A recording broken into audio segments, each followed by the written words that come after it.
Bonjour, c'est un plaisir de vous retrouver. C'est un plaisir d'autant plus grand car en théorie, je suis censé vous présenter mes vœux. Bonne année. Et puis même, si j'ose, je dirais bonne santé. Alors j'aime pas vraiment ça, non, parce qu'il y a un petit côté pensée magique. Tu vois, imaginons, si ton année 2015, elle n'a pas été géniale, hein, en termes d'année, en termes de santé, il n'y a pas de raison que la de 2016 soit meilleure. Je veux dire, c'est un petit côté, je tire les dés, puis c'est au hasard. Ah, tiens, je te souhaite une bonne année, je te souhaite une bonne santé. Alors plutôt que de souhaiter une bonne année et une bonne santé, on ne va pas y passer des minutes. J'ai plutôt envie de vous donner les moyens, toujours pareil, d'acquérir une bonne santé. Parce que c'est vrai qu'on nous a présenté le monde comme étant le fruit d'un aléatoire, d'une espèce de coup de dé, hein, dans lequel on est complètement déresponsabilisé, on est démissionnaire total de notre santé, de nos choix de vie, et ça se passe. Alors de temps en temps c'est faste, de temps en temps c'est néfaste, et puis tout ce qu'on peut faire c'est te souhaiter une bonne année, un soir, à minuit, alors que tu devrais être couché, en train de boire un mauvais champagne fait d'assemblage de vins dont tu ne sais pas d'où ils viennent, hein, et ça c'est censé apporter la bonne santé. Non, la bonne santé et la bonne année en tant que telle, bah, c'est pas le fruit d'un aléatoire. C'est le fruit, premièrement, de la connaissance et deuxièmement, de la capacité individuelle à faire des choix. C'est-à-dire qu'une fois qu'on a la connaissance des paramètres, des lois biologiques qui président, bah, des lois même plus globales, pas que biologiques, mais des lois qui président au fonctionnement de la vie sur cette planète, et à partir du moment où on choisit de suivre ces lois, parce qu'on a compris que de toute façon, si on ne les suit pas, on va se prendre le mur. Donc,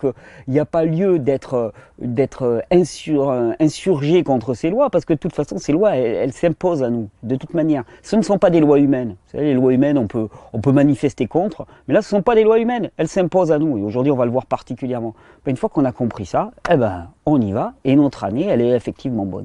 Alors, je ne vous souhaite pas une bonne année 2016. Hein, ça serait complètement ridicule de vous la souhaiter. Par contre, je vais faire en sorte, toute cette année, je m'y engage, comme je l'ai fait depuis maintenant pratiquement 5 ans. On va fêter les 5 ans, le 14 février là, à Paris. Pour ceux qui seront en stage, ça sera les 5 ans, de la première vidéo qui se passait à Chiang Mai.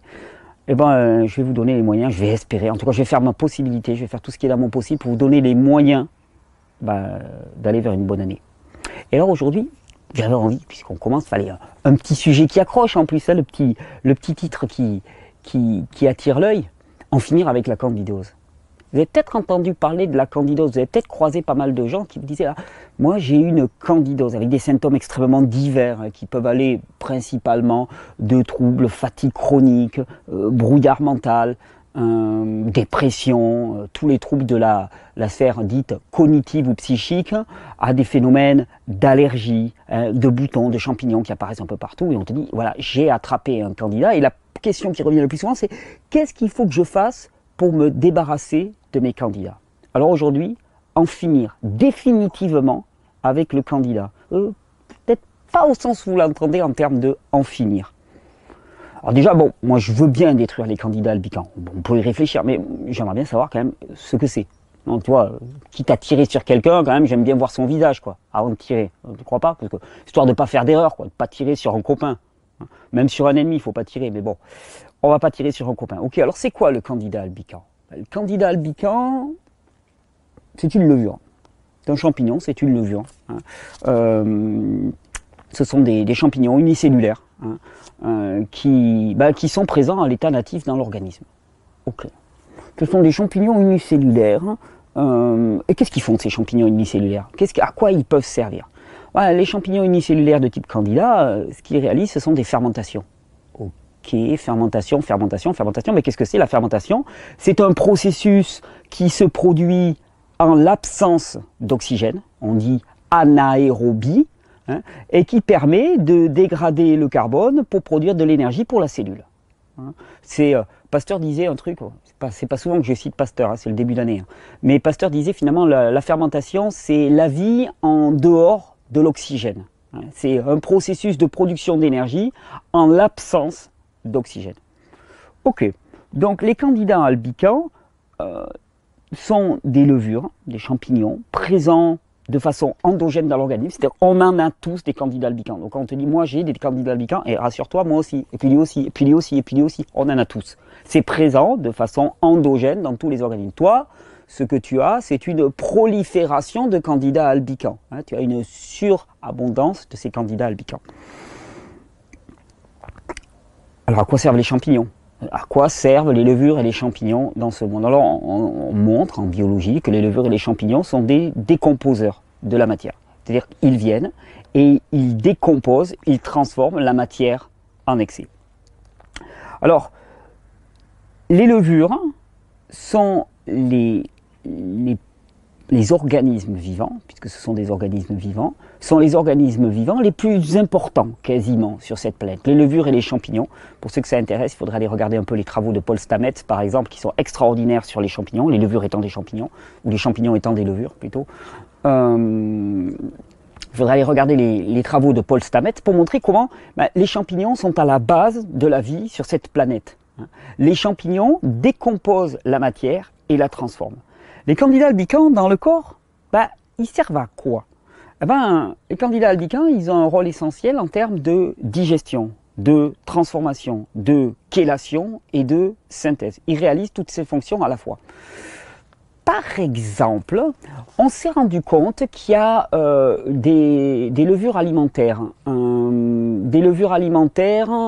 les ultra-levures par exemple, certaines levures alimentaires qui sont toxiques pour le corps. Il y en a une par exemple qu'on appelle la Hop, je prends mes notes là, histoire de ne pas me la jouer. Saccharomyces cerevisiae. Sont des levures qu'on utilise beaucoup dans l'alimentation moderne, par exemple, et qui participent à la production d'un produit qu'on appelle le glutamate monosodique. Par exemple, le candida albicans piège ces produits toxiques dans l'organisme. Le candida albicans, ils sont endogènes et ils ont une palette de fonctions dans le corps qui est juste extraordinaire. Je vous dis, ils chélatent, c'est-à-dire qu'ils s'acoquinent, ils s'approprient des produits toxiques qui pourraient être dans notre organisme pour les transformer, parce que tout organisme vivant, et une levure c'est un organisme vivant, tout organisme vivant consomme des produits et rejette des produits qu'on appelle des métabolites. Les candidats albicans, ils n'échappent pas à la règle et ils vont consommer des produits et rejeter des métabolites. On se rend compte que les candidats albicans, par exemple, ils consomment énormément de fer, oui, mais pas n'importe quel fer, pas du fer biodisponible issu du règne végétal, mais tout le fer en excès qu'on apporte sous forme de complément. Ça fait exploser les populations de candidats albicans.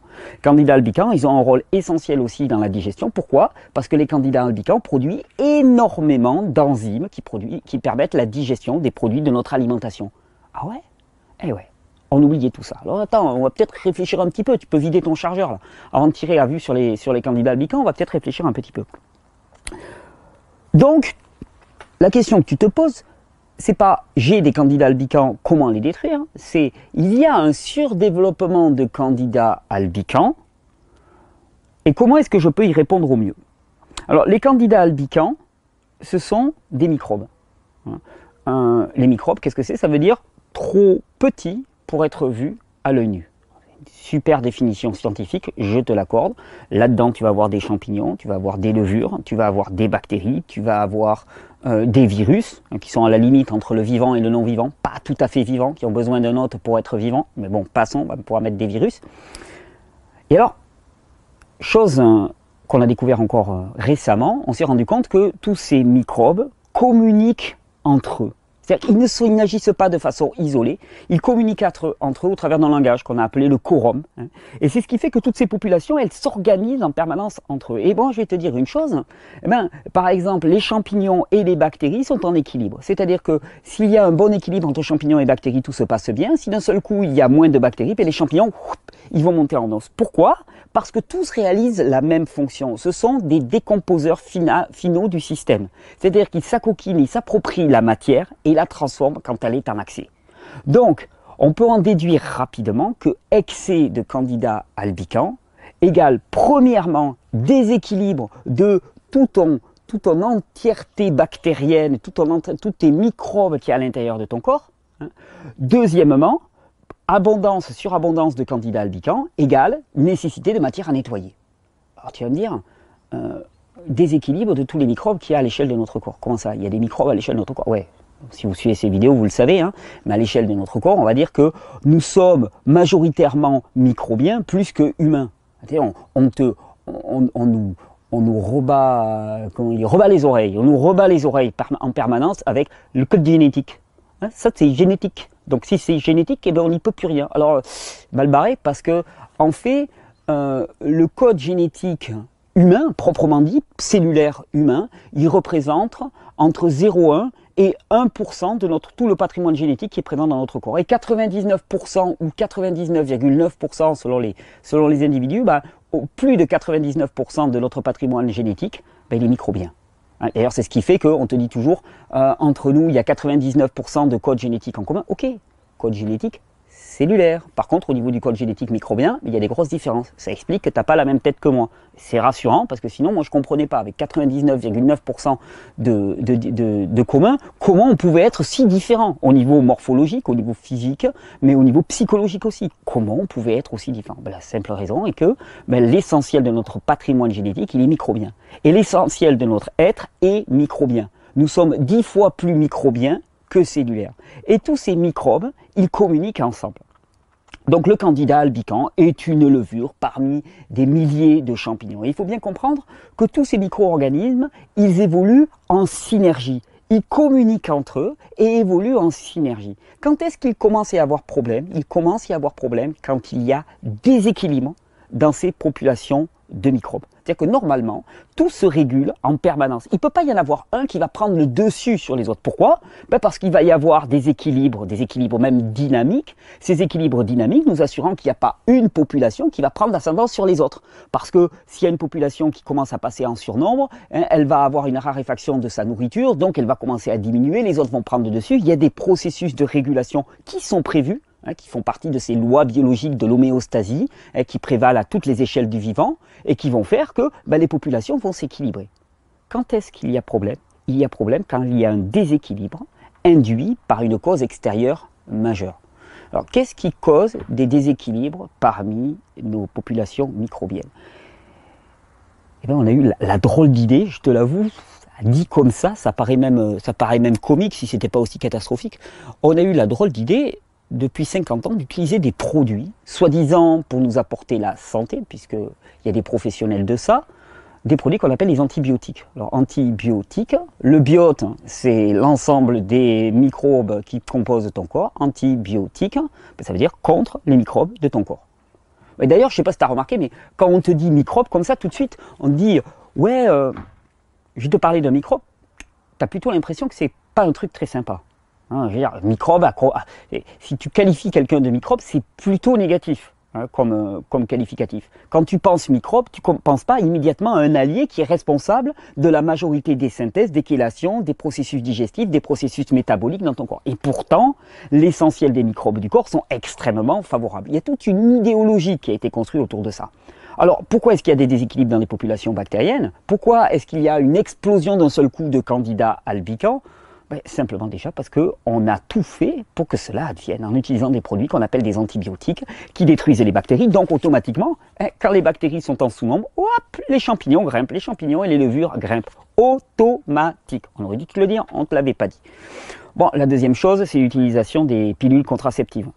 Ça aussi, on sait très bien que ça a une action extrêmement défavorable sur les populations microbiennes. Et d'ailleurs, les antibiotiques, tu vas me dire, ah ouais, moi j'ai jamais pris d'antibiotiques, mes parents m'ont protégé. Ok, d'accord. Tu as peut-être consommé des produits animaux, de la viande, d'animaux extrêmement traités aux antibiotiques. Ok, tu as mangé des antibiotiques. Et puis il y a une troisième raison. Qu'est-ce qui impacte de façon extrêmement lourde nos populations bactériennes? C'est le stress. Le stress et la fatigue ont un impact extrêmement catastrophique sur nos populations bactériennes et induisent ce qu'on appelle un phénomène de dysbiose intestinale. Alors, antibiotiques,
ça va se traduire aussi par une inflammation du tube digestif. Hein. La candidose conduit à l'hyperperméabilité intestinale et à tous les troubles digestifs. Dites-vous, hein, toutes les personnes qui ont du Crohn, IBS, inflammation des intestins, les intestins irritables, je ne sais plus comment on dit en français, Irritable Bowel Syndrome.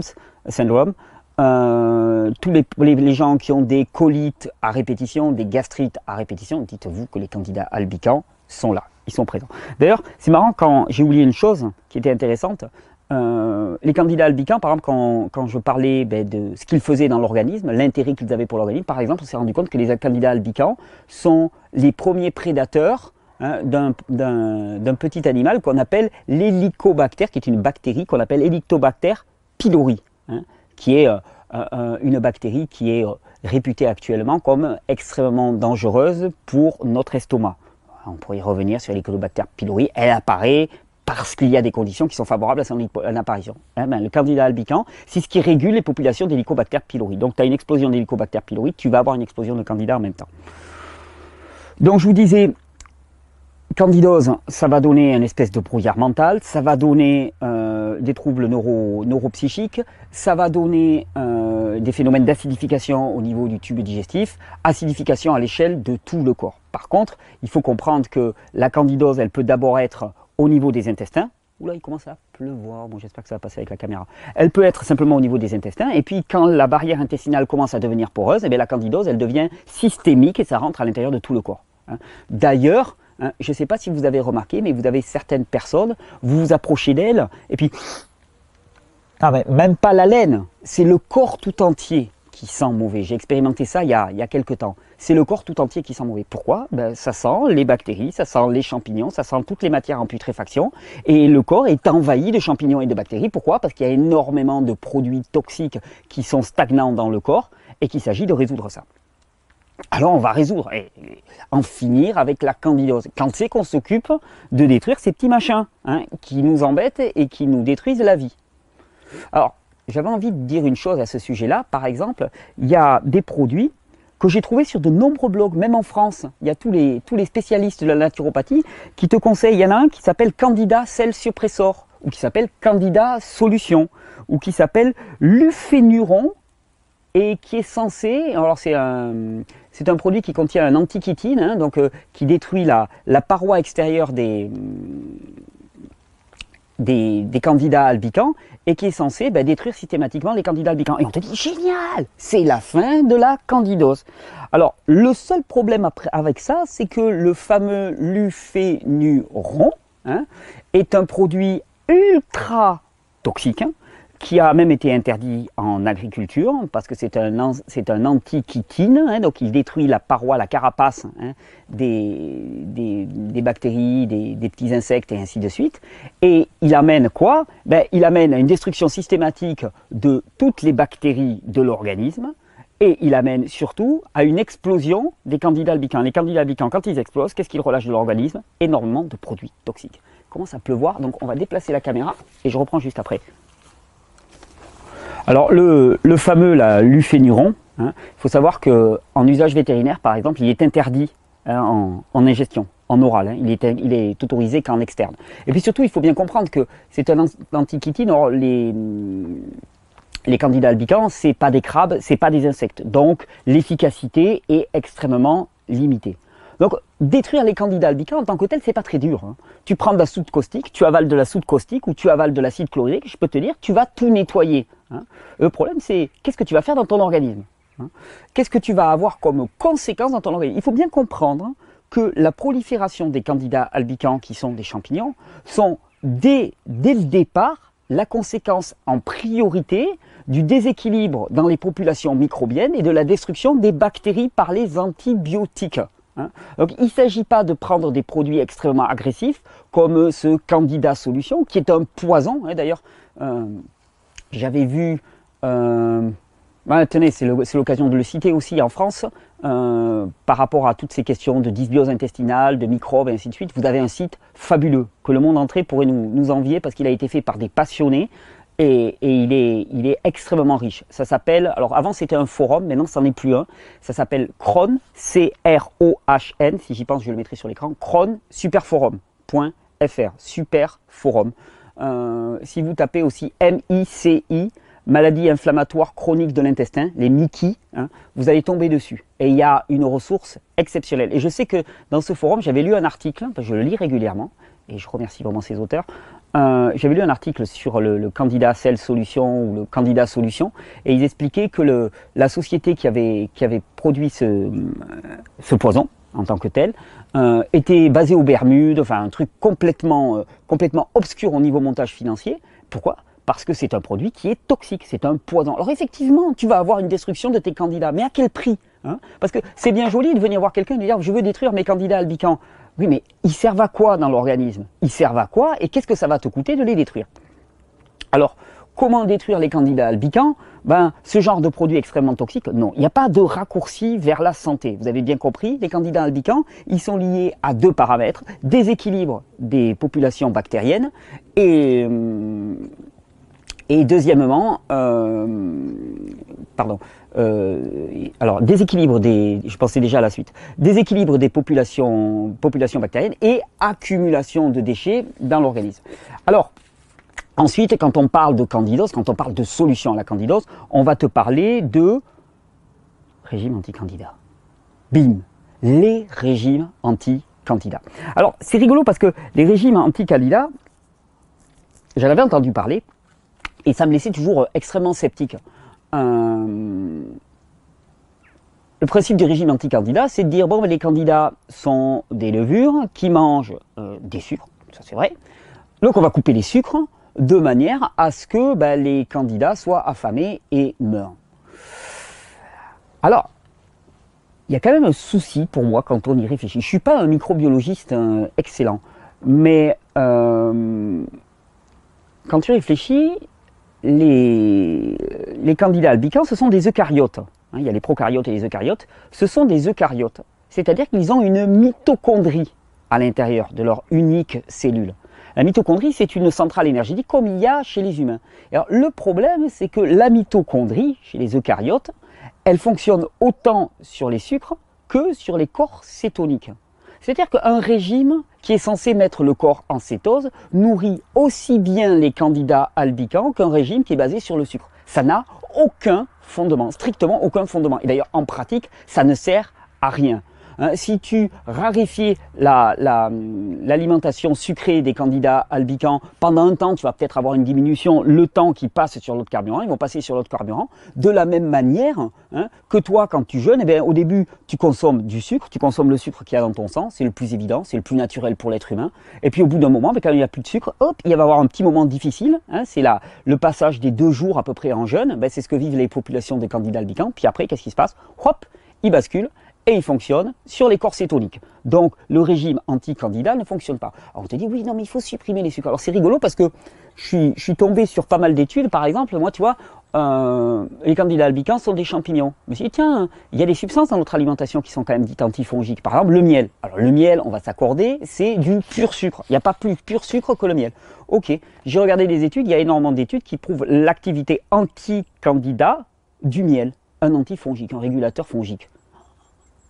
Donc le régime anti-candidat sans sucre ne marche pas. Ben non, il marche d'autant moins que je vais te dire ce qui se passe. Il marche d'autant moins que, il faut bien comprendre que la candidose est liée à la dysbiose intestinale. La dysbiose intestinale est liée aux antibiotiques, aux pilules contraceptives, mais elle est liée aussi avant tout au stress. D'accord? Quand tu prives l'organisme d'une source alimentaire essentielle, c'est-à-dire que nous sommes faits pour manger des sucres, des lipides, des protéines, et on a besoin des 3 macronutriments. Ben, quand tu lui supprimes une source, qu'est-ce que tu fais? Tu crées une situation de stress. Stress égale production d'adrénaline, production de cortisol, production d'acide dans le corps, acidification majeure, dysbiose intestinale qui va se renforcer. Donc les régimes anti-candidats ne marchent pas.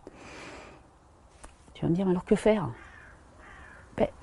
La multiplication du candidat est un symptôme. Et comme tout symptôme, il n'a aucune importance en tant que tel. Tu peux décider de supprimer le symptôme. À ce moment-là, tu vas être le jouet des vendeurs de produits plus ou moins miracles pour déduire les candidats albicans. Mais le truc, c'est que on va te vendre un fusil qui va être extrêmement efficace pour tirer sur ta famille, sur ta propre famille. Tu es quand même en droit de demander, ok, votre fusil il est super efficace, ça j'en conviens. Mais est-ce que ça a vraiment du sens de tirer sur ma propre famille? Là, les candidats albicans et les microbes, c'est toi. Est-ce que ça a du sens de développer des produits extrêmement efficaces pour détruire toi-même? Alors, sous prétexte que c'est alternatif, tu sais, on tape sur les antibiotiques, on tape sur les médecins, mais on se rue chez les naturopathes pour avoir des solutions extrêmement rapides. Et le candidat solution, par exemple, parmi tous les anti-candidats qui puissent être, ben, en fait partie. Anti-candidat, ça ne veut rien dire. Le candidat est un symptôme. C'est un symptôme de dysbiose, c'est un symptôme de stress, c'est un symptôme de déséquilibre de la flore intestinale et c'est un symptôme d'accumulation de déchets. Et tu vas t'amuser à cibler les populations de candidats albicans. Tu as bien entendu que ces populations ont augmenté de façon majeure. Pourquoi? Parce que tu avais déjà détruit des bactéries et qu'il y a des équilibres dynamiques en permanence dans ton corps que personne ne sait mesurer. Alors moi je vais te dire, plutôt que de détruire les candidats albicans, je te propose une chose. Tu as un agent dans ton corps. Tu es une espèce de garde de sécurité. Tu as même des compagnies de sécurité dans ton organisme qui sont là pour tout réguler. C'est ce qu'on appelle le système immunitaire. Le système immunitaire, il est avant tout lié à la richesse et à la diversité de tes populations microbiennes qui vont s'équilibrer les unes les autres et qui vont réaliser ce rôle de protection. Alors, plutôt que toi, en te croyant extrêmement intelligent, ou ton naturopathe, à qui tu donnes 70 € par séance, eh bien, plutôt que toi ou ton naturopathe, vous disiez, oui, je vais aller détruire Candida albicans. Et puis après, tu vas dire, ouh là, mais c'était pas Candida albicans, c'était telle bactérie qu'il fallait aller cibler. Ou, mais en tapant sur Candida albicans, il y a telle bactérie qui est remontée en flèche. Mais bien sûr, puisque tu as tapé sur des champignons, tu vas avoir une infection bactérienne qui va se dérouler juste après. Mais tant mieux, parce que le naturopathe ou le médecin, il va te vendre des remèdes en plus. Tu viens pour le candida, ensuite tu viens pour l'infection bactérienne, puis tu reviens pour le candida, yo-yo permanent et tiroir-kex qui marche à fond. Il faut bien comprendre que tous ces équilibres-là, ils sont extrêmement subtils. Personne ne les maîtrise, personne ne les connaît. Candida albicans, il y a encore 20 ans ou 30 ans, on ne savait même pas ce que c'était, d'accord? Et disons que le fait que nous soyons majoritairement microbiens, personne ne le savait encore il y a une trentaine d'années non plus. On était à fond dans les théories pasteuriennes. Donc on ne peut pas donner foi à des théories qui sont encore extrêmement lacunaires. Par contre, il y en a un, si on peut le personnifier comme ça, qui c'est? C'est ton système immunitaire. Alors, tu veux en finir définitivement avec la candidose? Ce que je vais te dire va peut-être pas être très rigolo. Non, parce que c'est beaucoup plus agréable d'imaginer qu'il va y avoir une pilule miracle qui va détruire toute la candidose. À la limite, même tu te dis un régime alimentaire, même extrêmement drastique, même très dur à suivre, à la rigueur, je peux. Oui, je vais te dire. Le candidat est le symptôme. Et le symptôme de quoi? D'un mode de vie, globalement. D'un épuisement du système immunitaire. Et qu'est-ce qu'il faut faire pour en sortir du candida albicans? Eh bien, il faut restaurer une fonction immunitaire adéquate. Parce que la fonction immunitaire, elle ne permet pas qu'il y ait un surdéveloppement anarchique comme ça. Alors ça veut dire quoi, prendre soin de son système immunitaire? Qu'est-ce qui est le plus affectant pour le système immunitaire? L'épuisement, le stress. Ah, on est mal barré, hein? Eh bien oui. Si j'avais un truc à te souhaiter pour 2016, c'est de sortir de cette croyance délirante qu'il faut que tu t'agites et que tu participes à ce monde pour être vivant et reconnu. Ça fait partie des choses extrêmement nocives et qui nous poussent directement à l'épuisement, et l'épuisement particulièrement de notre système immunitaire. Le candida albicans est le reflet de notre mode de vie, le reflet d'une alimentation qui est chargée de substances pesticides, antifongiques et antibiotiques, donc ils vont détruire les microbes qui sont pourtant essentiels à notre fonctionnement, et la conséquence du stress. Qu'est-ce que le stress induit? Le stress induit de la fatigue. Fatigue égale diminution du potentiel digestif de l'individu. On digère mal, on a de la matière non digérée dans les intestins. Comme on a de la matière non digérée dans les intestins, eh bien, il y a des multiplications microbiennes et fongiques de manière à digérer cette matière. Et donc, après, c'est un cercle vicieux qui s'installe. Plus on est fatigué, plus il y a de matière non digérée, plus il y a de candidats albicans qui sont là, avec tous les autres champignons, avec toutes les autres bactéries. Si en plus, tu balances là-dessus des antibiotiques, des pilules contraceptives et du stress qui va amener à une dysbiose, eh bien, à ce moment-là, tu as le tableau complet. Le seul moyen de sortir de cette situation, vraiment, de guérir, non pas d'avoir une attitude symptomatique qui va faire que tes symptômes ils vont diminuer un temps puis remonter. La seule attitude à avoir, c'est quoi? C'est renforcer le système immunitaire. Et pour ça, ben, vous connaissez la solution. Il faut arrêter cette guerre contre le vivant et nourrir le corps, enfin. Et nourrir le corps comment? Ben, pour nourrir un système immunitaire, relancer un système immunitaire, c'est absence de stress ou diminution du stress, parce qu'il n'y a pas de réparation du système immunitaire en situation de stress. Alors stress, c'est tes collègues qui te harcèlent au boulot, hein, c'est 36 voitures qui roulent autour de toi et puis qui vont à toute vitesse. Stress, c'est le rayonnement électromagnétique dans ton appartement. Stress, c'est la lumière, hein, qui ne laisse plus de place à la nuit et c'est toujours allumé tout le temps. C'est l'agitation frénétique. Ça, c'est le stress. Et ça, ben, c'est la première cause de dysfonctionnement de l'organisme. Le candidat albicans n'en étant qu'un symptôme. Ouais, alimentation aussi, on en parle beaucoup dans ces vidéos et certainement alimentation chargée de pesticides, de fongicides, alimentation dénaturée, privée de micronutriments. Et ça, ben, ça participe pas à l'entretien, à la nourriture d'une flore intestinale riche. Parce que quand on te parle de quelle est la nourriture adaptée à l'humain, je vais te dire, étant donné qu'on est 90% bactériens, microbiens même, et 10% humains, plutôt que d'interroger l'humain sur ce dont il a besoin, allons interroger les bactéries, parce qu'il y a plus de chances, hein, vu que c'est elles qui mènent la barque, il y a plus de chances qu'elles nous dirigent vers ce qui est bon pour elles. Qu'est-ce qu'elles ont besoin, les bactéries? Elles ont besoin d'aliments bruts, non transformés, chargés de micronutriments, comme elles ont toujours consommé, et non pas de ces aliments raffinés, modernes, qui satisfont l'humain, et encore, un petit peu, ça a des côtés très séducteurs, mais qui ne satisfont en rien le monde bactérien.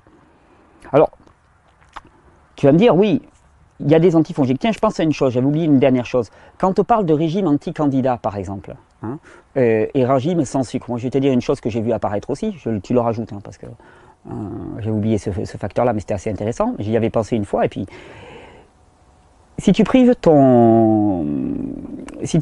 les candidats albicans, si tu ne consommes plus de sucre, qu'il n'y a plus de sucre dans tes intestins, que vont faire les candidats albicans? Avant d'arriver à passer et à fonctionner sur les cétones, quel est le risque? Ben, le risque, c'est qu'ils s'immiscent au travers de la paroi intestinale pour passer directement dans le sang, parce que du sucre, il y en a dans le sang en permanence, et qu'à ce moment-là, les candidats, ils soient véhiculés par le sang dans l'entièreté du corps.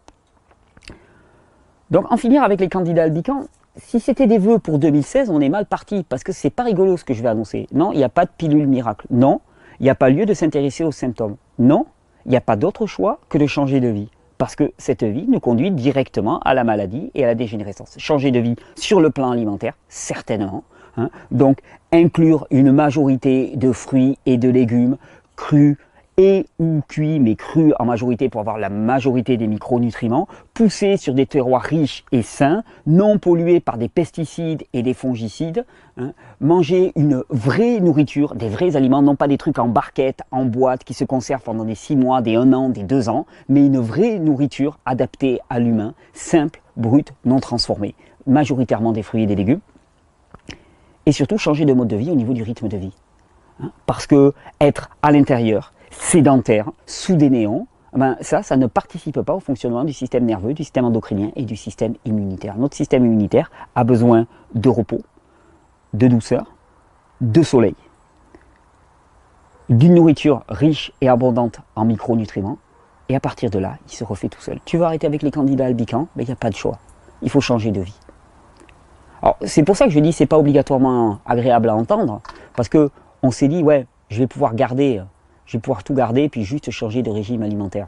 Pour certains, ça suffit, parce que c'était le facteur d'altération majeure de leur système immunitaire. Pour beaucoup, ça ne suffit pas, si la candidose est bien installée. Mais la candidose, il faut bien comprendre, c'est juste un symptôme. Un symptôme de ton épuisement, un symptôme de tout ton système immunitaire qui part complètement en lambeaux. Le problème, c'est que les candidats se sont installés, mais n'importe quoi d'autre peut s'installer. Alors, je ne crois pas qu'il y ait de plan B. Il y a un moment où il va falloir vraiment prendre sa responsabilité. Et la responsabilité de ses choix. Notre mode de vie nous conduit à ces situations de candidose généralisée, nous conduit à ces situations dans lesquelles nous sommes juste remplis de déchets. Et les besoins de 90% de ce qui nous compose ne sont pas satisfaits. Et ces 90%, ils commencent à taper sur la table et à se rappeler à nous.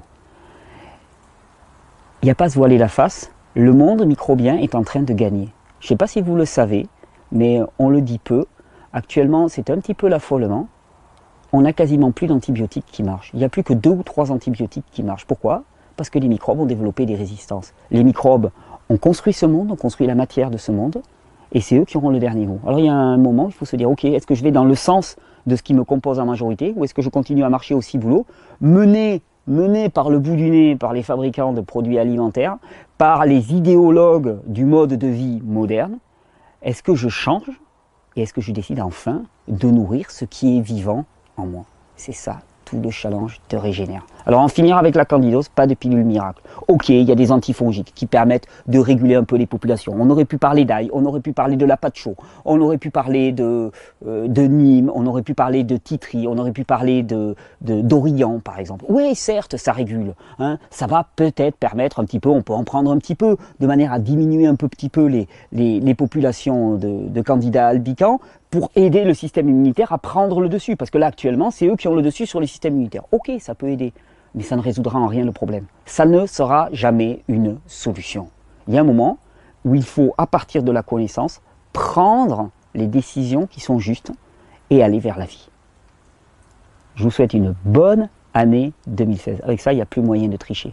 Je vous souhaite une excellente année 2016 qui va me voir les 5 ans de Régénère se fêter. Je suis ravi de vous retrouver d'ici un mois et quelques à Paris. Il y aura d'autres formations en mai, en septembre, peut-être à Bruxelles aussi, en octobre aussi. Tout est sur la page formation du site regener.org. Je suis ravi de vous retrouver pour que, munis de cette connaissance, on puisse faire des vrais choix, non pas des choix qui sont manipulés, non pas des choix qui sont orientés, mais des choix qui sont dans le sens de la vie. Changer de vie. Bonne régénération.